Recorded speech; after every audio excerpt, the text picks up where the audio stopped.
We're back in Matthew 4.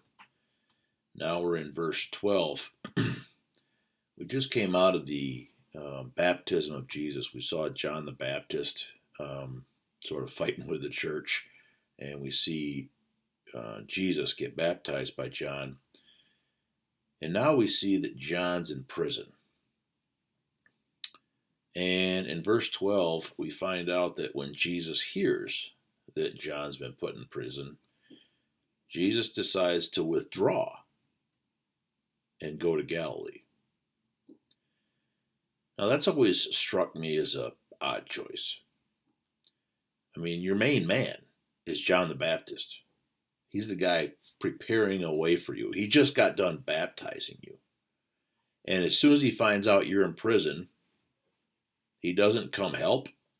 He doesn't come visit. He backs up and goes to Galilee. And you think to yourself, I've just done all this stuff. I've devoted my life to the coming of Jesus, and this is how I get repaid? Which sounds ridiculous when the words come out of my mouth, but that's actually how we think.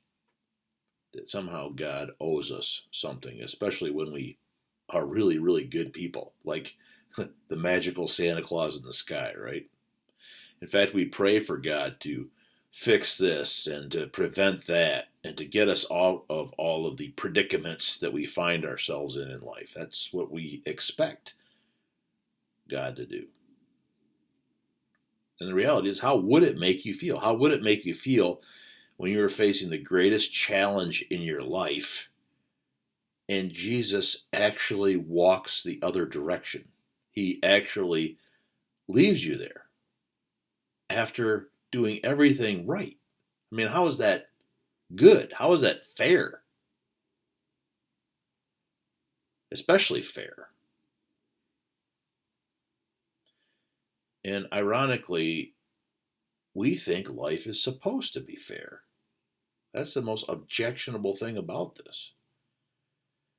Yet, even though the first thing we teach our children is that life isn't fair, it is the exact expectation that we have when we get treated unfairly.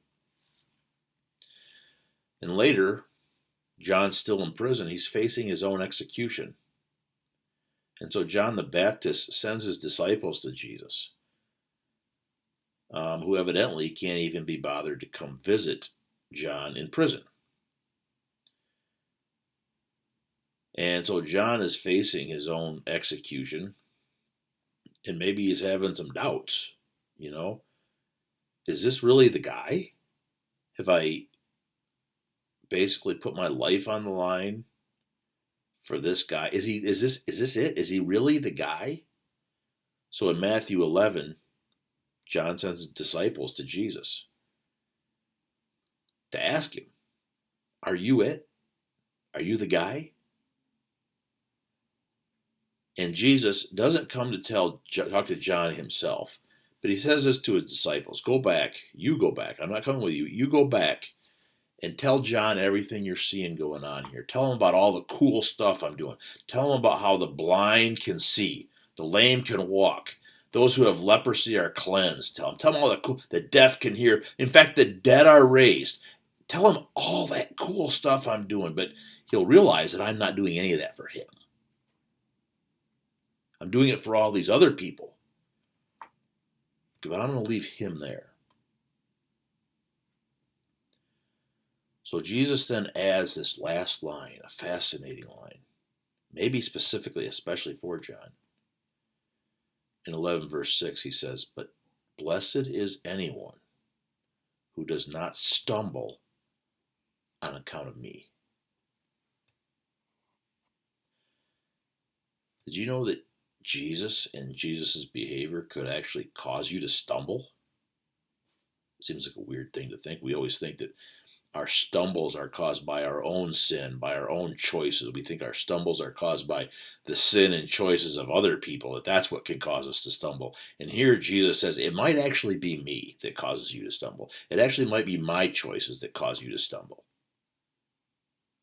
Why would we stumble on account of Jesus? And I suppose you might be inclined to. If he left you in prison, if he left you there, and then while he left you there, he went out and called a bunch of other disciples to follow him, but he's going to leave you right there. We've all shaken our fist at God when he hasn't done our bidding, I think. Especially today, when we think God is supposed to be on our side, especially when we are God's people.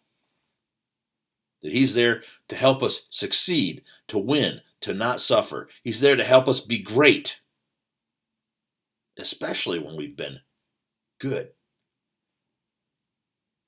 And we begin to think that maybe God owes us. And maybe instead, despite all of that, we actually owe God. Is that possible? Maybe that in the midst of the prison sentence, the suffering, the unfairness, maybe somehow we still owe God some sort of patience, trust, obedience, even in the midst of that, even at the moment when Jesus actually does turn and walk the other way to leave us there in that mess, in that predicament. Blessed is that person, is what Jesus says. Blessed is that person who does not stumble on account of me.